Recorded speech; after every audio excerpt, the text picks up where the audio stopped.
Buhawi nagwasak sang isa ka balay sa Dumangas, Iloilo sang Sabado. Serye sa mga buhawi kag ipo-ipo nagluntad sa among tion. Si Julius Villacaol nakatutok.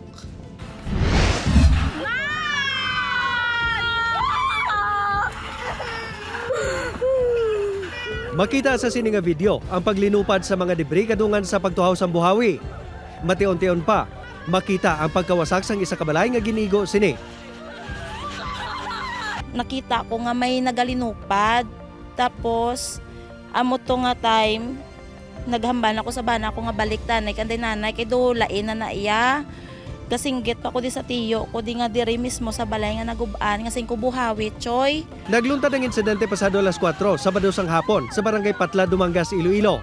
Ang buhawi ang ginabulumanta naglaslas sa sulod sang 10 minutos. Nagikan kuno ini sa barangay Kayos nga katupad lang sang Patlad. Ang balay nga nawasak ginapanagiyahan sa pamilya de la Cruz. Dogin alsa ya gitanan eh. Amo to nag ano dayo nag was agitanan tanan diyo asas talamnan daw. Tatlo pagid ka mga balay ang partially damaged bangod sa insidente. Suno sa mga pumuluyo. Hindi lang isa ka buhawi ang naglabay sa ilang lugar sang among tion. Ini ang ginkumpirmar sang MDRRMO Dumangas. Base sa report nga ilan nabaton, duha ka buhawi kag isa ka ipo-ipo ang nagluntad sang among tion. Ang ipo-ipo ang nagporma sa kadagatan sa tunga-tunga sang Dumangas kag isla sang Guimaras. Apang wala sang ginreport nga ginhalitan sini. Pero ang sa may dagat to yamo to ang pinakakulol ba ang gitama kadako ko. Ginkumpirmar naman sa Pag-asa nga may severe thunderstorm advisory sa Dumangas sa nagluntad ang buhawi kag ipo-ipo. Kag hindi kuno tumalagsahon nga hindi lang isa sang siningasahi sang phenomenon ang nagaluntad.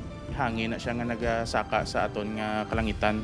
Pero in order nga may may mag-create ang isa ka tornado, kinahanglan may vertical wind funnel kita. Magluwas sa mga buhawi kag ipo-ipo.